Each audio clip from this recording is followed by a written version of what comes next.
há algum tempo, não por causa de violência, desse tipo de violência não, mas quando eu vi os números do não voto, eleitores que declaravam votos em brancos, nulos, que não tinham vontade, o enjoo que tinha em relação à política, eu dizia que era preciso haver um pacto pela democracia, ou seja, você explicar para as pessoas que, com todas as imperfeições, a democracia é o único sistema que pode levar uma sociedade a avançar e resolver os seus problemas.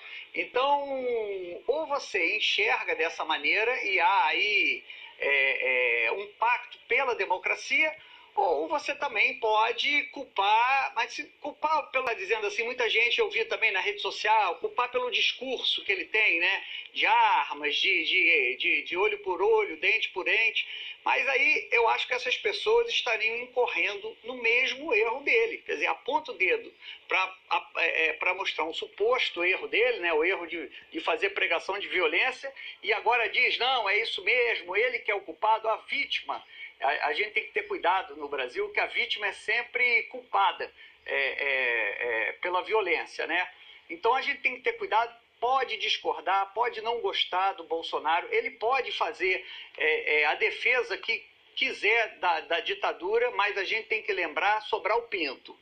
Não concordo com uma mísera palavra do que ele diz, mas vou defendê-lo até o fim, dizia Sobral Pinto sobre Luiz Carlos Prestes. Quando ele estava, o Sobral Pinto sofria críticas na igreja, ele era muito católico, e da própria família. Então ele teve que fazer uma carta se explicando para a família e para o bispo do Rio de Janeiro. Então esse é o espírito, é um espírito Sobral Pinto. Então, respondendo a sua pergunta, eu acho que nós temos que ter o espírito Sobral Pinto. Essas pessoas que estão indo à rede social, e aí também a rede social é território sem lei, as pessoas podem dizer o que quiserem, mas as pessoas que têm responsabilidade, eu acho que deveriam, nesse momento, e pelo que a gente está vendo aí, pelo que mostrou a Sadi, o camarote, a manifestação do mundo político, né?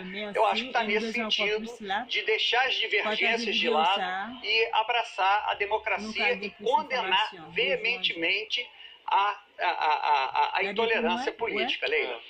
Otávio, enquanto você falava, a gente revia aí as imagens do que aconteceu, a gente vai rever mais uma vez e rever com destaque, né? A gente fez destaque ali, olha só, ele está nos braços dos correligionários, dos apoiadores, está no ombro ali aparentemente de alguém, e aí ele está acenando para todo mundo nesse evento de campanha no centro de Juiz de Fora, leva a facada, uma facada que depois a gente ficou sabendo que foi no fígado, e aí faz uma cara de dor, naturalmente uma dor terrível, e você vê ali no centro do seu vídeo, ele ali de camisa amarela, e aí já tem as pessoas se mobilizando, elas estão pegando o agressor já apanhando. Você vê aí também no destaque, em câmera lenta, olha, agora mais uma vez o momento em que ele leva a facada e o agressor já é agarrado, olha. Ele é puxado assim pela camisa, pela camiseta por pessoas que estão ali em volta e que começam a bater nele. É uma questão de segundos, o pessoal percebe quem deu a facada e já pega. Olha, ele está acenando, o agressor está lá pertinho, até para conseguir atingir, né? E dá a facada. Aí o pessoal percebe, o agressor tenta fugir, tá ali de camisa preta, e aí um sujeito, olha, vários na verdade, seguram pela gola da camisa, e aí é a tal tentativa de linchamento. Agora já o candidato sendo carregado, aí tem gente da Polícia Federal, tem apoiadores e tal, e ele tá acenando, e aí leva a facada, cai, quer dizer, se joga para trás com cara de dor. Essa que foi confirmada, olha, bem devagar. Olha, o presidente Michel Temer, como a Andréa Sadi antecipou há pouco, a gente já disse aqui, o presidente Michel Temer, ele considerou intolerável esse ataque ao candidato Jair Bolsonaro. Vamos ver.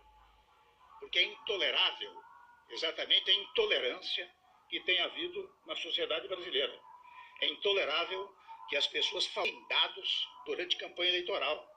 É intolerável que este episódio